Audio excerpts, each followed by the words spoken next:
I'm going to go in straight into what I have to discuss with you this morning. One of the things that you find out in the marketplace is that it is highly saturated. As a matter of fact, we have over 200 million people in Nigeria. I think the last estimate talking about between 220 million people. Now, of this 220 million, you will find that almost 65% of that population are young people, which tells you that you are in competition with millions of people, who are competing for the same opportunity. Another thing we discovered from data has shown is that due to COVID, a lot of opportunities have become democratized. What do we mean by that? It simply means that you can be in any part of the world and apply for any opportunity. So when you are in competition, especially for global opportunities this day, we must realize that you are not the only one in competition. Or let's say, for instance, you get a job, you must realize in that organization that you are not the only one looking to get a promotion. So I'm going to be sharing with you today what I call 4 attributes that will stand you out. There's been a lot of emphasis on skills, and rightly so, because you need skills. But during the course of my career, while I was actively practicing human resources, and I worked in HR for about a decade, one of the things that we used to do when we search for quality candidates is that we divide those competence into 3 buckets. Those 3 buckets are knowledge, skill, and depending on who you ask, the A wider stand for attitude, but I want to call them attributes. Knowledge simply represents what you know.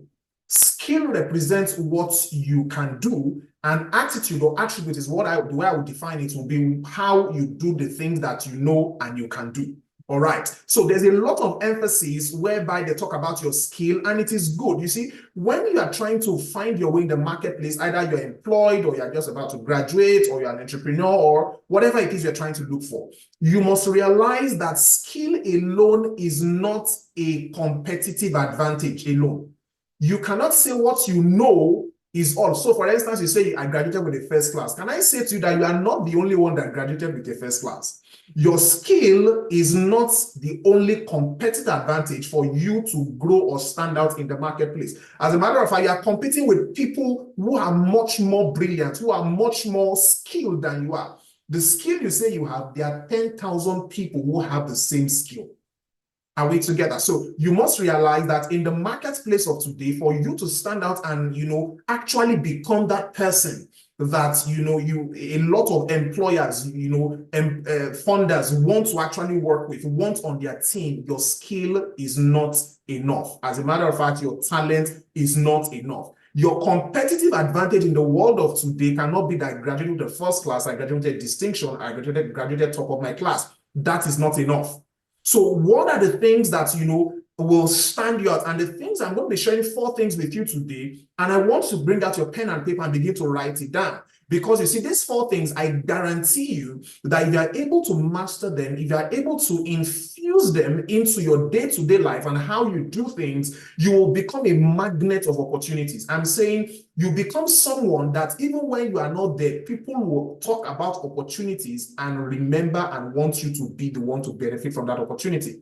So, are we ready? So the first thing I want to talk about, the first attribute that will stand you out in whatever you are doing, and I'm saying this attribute is irrespective of the field of endeavor you have. That's the beautiful thing. Your knowledge and skills are sector dependent. I understand that they are transferable skills, but your knowledge and skills are usually sector dependent. But you see, your attitude and your attributes, or what I would call the attributes, are not sector dependent. These are attributes that when you have them, it will always stand you out, whether you're in the medical sciences, whether you're in the tech space, whether you're in the humanities, whether you are in business or finance, just name it. All right. So you want to stand out. Number 1 is what I call you have to be reliable. You have to be reliable. Attribute number 1 of people that will stand out in the marketplace, the very first one is you are reliable, your reliability.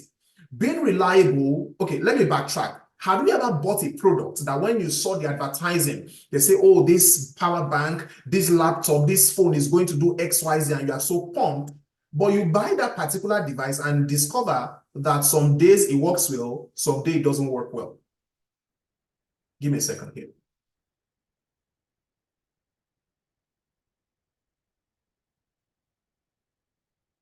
Second.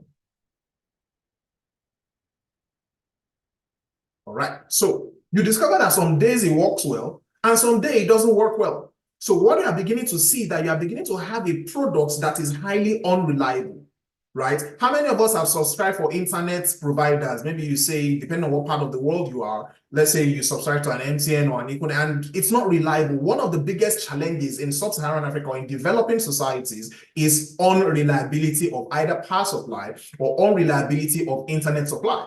So when you begin to experience that, one of the things that happen is that it puts a sour taste in your mouth and you are not pleased with that service. Can I say that the same thing also applies to employees? When we say that you are reliable, what it simply means is that you can be counted upon. Reliability means that you are dependable, and that particular individual operates in the certain way that you expect it to operate. So for example, for several years I sat on interview panels, and when you interview candidates, they are one of the most optimistic sounding people I've ever met. And you hear them, in fact, there was a candidate that was interviewed and we say, oh, what can you do? And they say, I can do all things through Christ who gives me strength. I can do anything in the world. Fair point. But you see, usually when you bring them on the job, you will find that there is a mismatch between what they say that they are able to do consistently and what their output really is. So the very first question for reliable people we're asking is, can we rely on you? Reliability talks about the ability to be consistent in your conduct. Reliability means that we can count on you. Reliability means that when this person says he's on the job, the person is actually on the job. And can I say that most times, people who are the pecking order of the workplace, I'm talking about the CEOs or your line manager, we actually observe people who are reliable. Most people will prefer to have a reliable employee, a reliable staff, a reliable person around them than a talented person who is not reliable. How many of us have friends that you can call them for 200 times? There's always that one friend that never picks up their call. What that person is simply communicating is that you are not reliable. And when it comes to the world of business or the marketplace, reliability is a unique selling point that every organization wants to have. And that reliability starts from their employees. In the marketplace of today, there are too many talented but unreliable individuals. And can I plead with you that you must never be that employee who is known as talented but highly unreliable? There's a lot of complaints in the marketplace. It is often said, well, arguably, that, oh, there's a certain generation who ghosts people. They will never show up. They say they will show up at this time. They will never show up. They promise to show up for meetings. They never show up. That is the first hallmark of an unreliable person. And can I say to you, your talent is not enough. Don't be deceived. Don't let anybody think that, oh, I'm the best thing after sliced bread. When you are unreliable, nobody wants to do business with you, because what it simply means is that you will not show up. One of my trainings, in the marketplace, in the university, was as a journalist. And in my training as a journalist, one of the things you are taught is that a deadline is a deadline. You imagine you turn on your TV and it's time for the news at 9, and the anchor is saying, sorry, there was a transportation problem. It never happens. When it is go time, it is go time. That is reliability. Employers and investors are looking for people that can be relied upon. And no team, can I say to you, no team wants an unreliable player, no matter the quality of talent that they have. So I hear a lot of people saying that they do not have opportunities, I don't have a job. Maybe you want to check how reliable you are. Because you see, when it gets to a certain point in your career, how reliable you are becomes your unique selling proposition. Are you ready for the second one? The second one is teachable. Second attribute is what? Being teachable. Being teachable simply means that you are willing to be taught, you have the interest and the capacity to absorb new information, and most importantly, that you are moldable. Have you ever interacted with people who think that they are the goody two-shoes, who seem to know everything, and no matter the new information with evidence presented to them, they always feel that they know it all? Nobody wants to stick around somebody who is unteachable. You must realize that no matter how much you know, there is still so much you still do not know. I'll take that again. No matter how much you think you know, there is still so much you don't know. Teachable people are very humble people. They are people who are willing to take correction. They are people who are willing to take feedback. How many of us have interacted with friends that always seem to know it all? No matter what you try to explain to them, they always seem to know it. I know the dangerous thing about people who are not teachable is that they will always repeat and what we call trial and error. They will always fall into problem because they feel that they know it all. They feel that, oh, I graduated with the first class. I graduated the first class. You know, oh, I finished top of my class. I know it all. I did the last project. It was excellent. Also, people who are unteachable are people who only prefer to learn from certain people. Can I say that one of the attributes of people who are very teachable is that there is nobody they cannot learn from?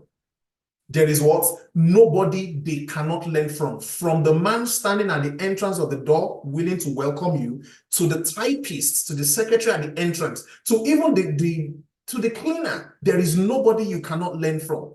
Teachable people are people who ask questions. And so whenever I interact, even with my mentees, and I sit down with them, I always look for people who are curious. One of the attributes or the skills of how you know somebody who is teachable is that they are more curious people and they always ask questions. Always, wherever you find yourself in a setting, be curious, don't be judgmental, and be ready to always ask good questions. Because the quality of question you ask show me that you are a teachable person.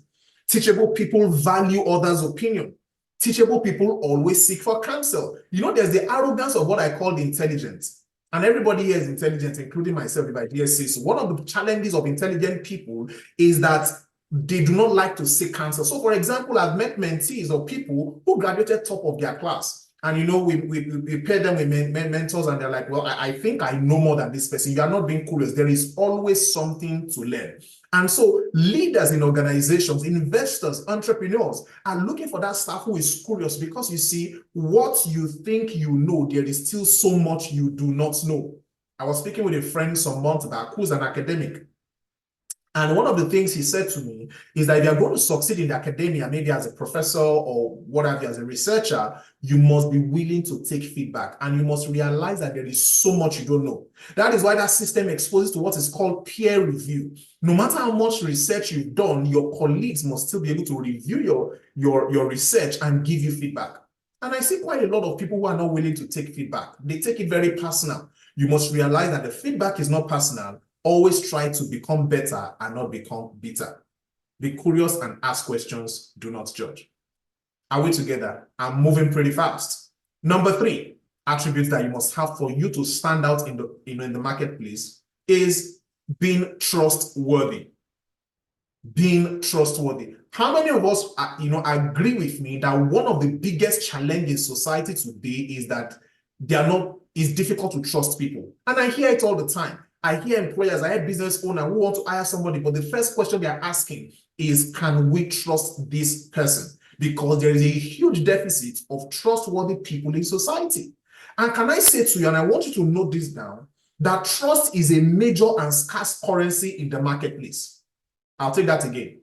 Trust is a major and scarce currency in the marketplace. Nobody wants to do business with somebody you cannot trust. As a matter of fact, no employee wants to work with an organization that they cannot trust.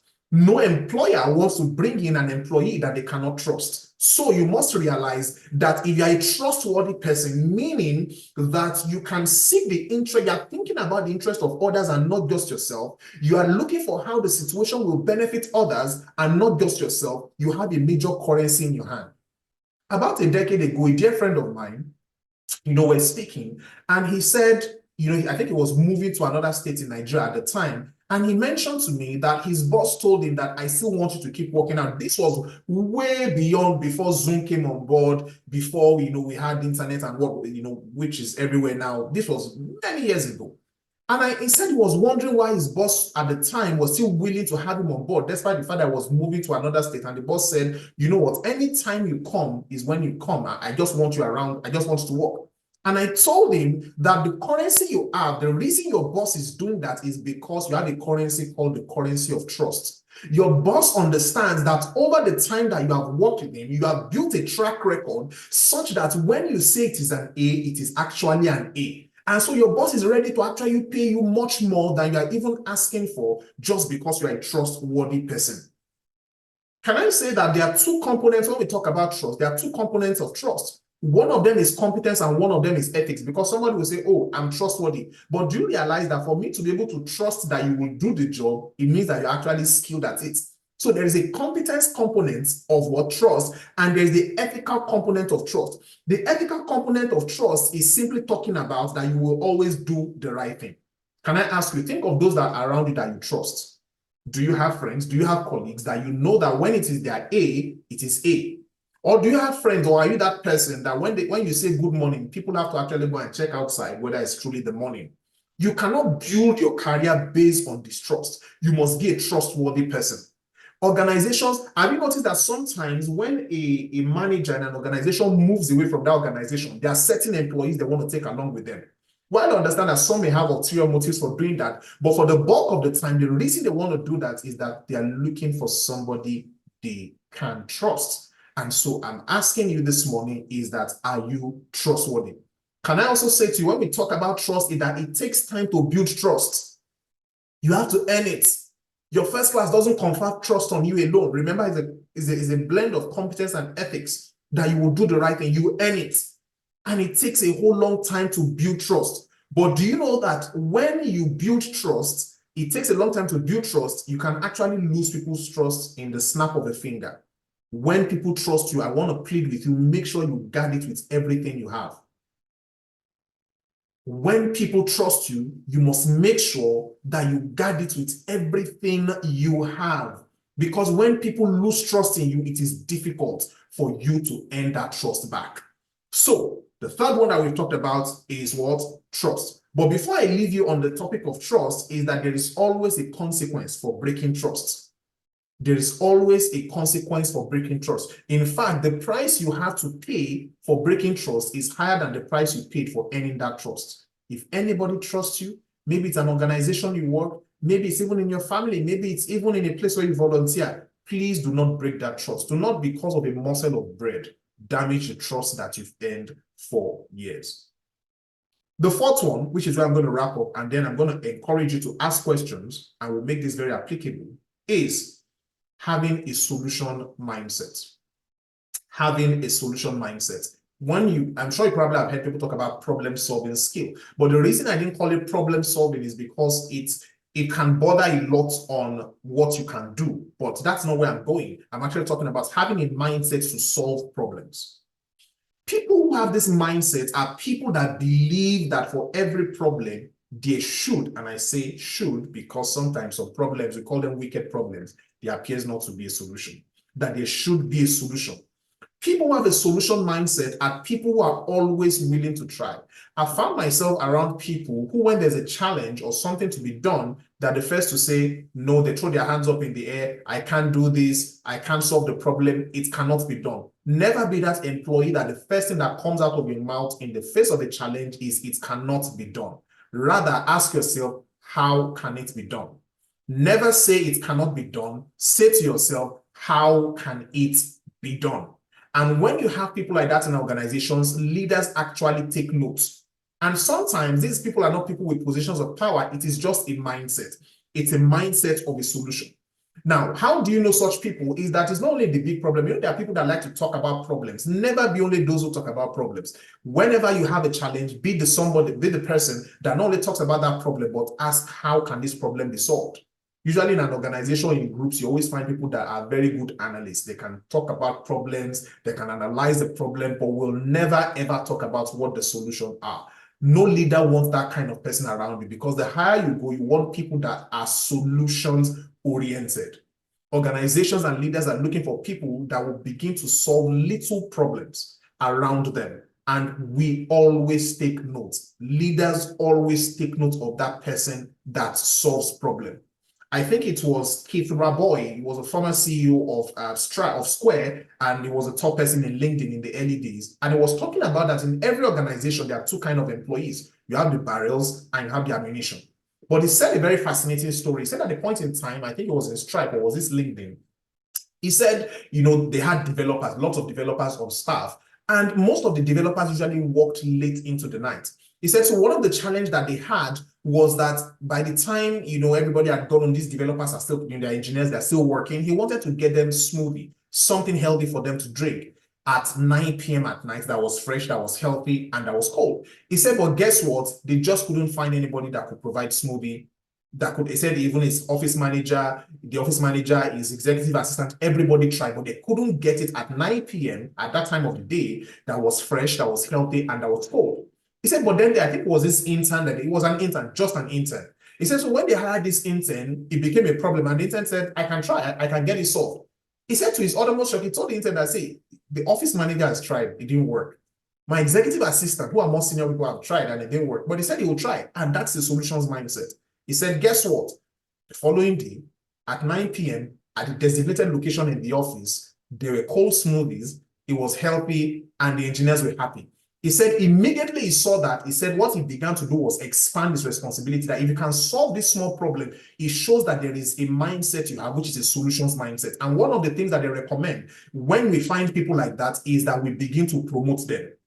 You are not waiting for your boss to tell you there's XYZ problem or to give you the assignment. You're not waiting for your leader, the people you're working with, or even in your class, right, to give you the problem to do. You are thinking of it as a solution. Once we identify such people, we discover that what they have is what they call performance and potential. And what we do is we begin to gradually expand their responsibility. That is how you get promoted without asking.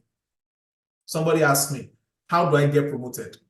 I said, well, back to you. How do you get promoted? Do you get promoted by doing your job? I said, no. I told the person, no. I said, what you get for doing your job is your salary. To get promoted in an organization, to be expanded, is you solve bigger problems. When you begin to solve bigger problems beyond the problems that is at your level or for your pay grade, what you are saying to the organization and to your manager is that I am ready to go to the next level. So I'm going to do a quick recap of what I've talked about. Is that the 4 attributes that will help you to stand out in the marketplace is the first one is what? Being reliable. Knowing that your talent and skill is not your only competitive advantage. Knowing that you are talented but you are reliable. People can count on you. You don't ghost people. When you say you're going to show up, you're going to show up. When it's time for the huddle, you show up for the huddle. When it is 9 a.m., you say it is 9 a.m. If anything comes up that is going to mess up that schedule, you send the message to the person you're meeting with. Number 2, we said you have to be teachable. Teachability is the ability for you to learn, ability for you to be molded, ability for you to take in new information, to ask good questions and be curious and not judgmental. Number 3 is for you to be trustworthy. We said trustworthy is a scarce currency in the marketplace today, and people will always be willing to have somebody that they can trust around them.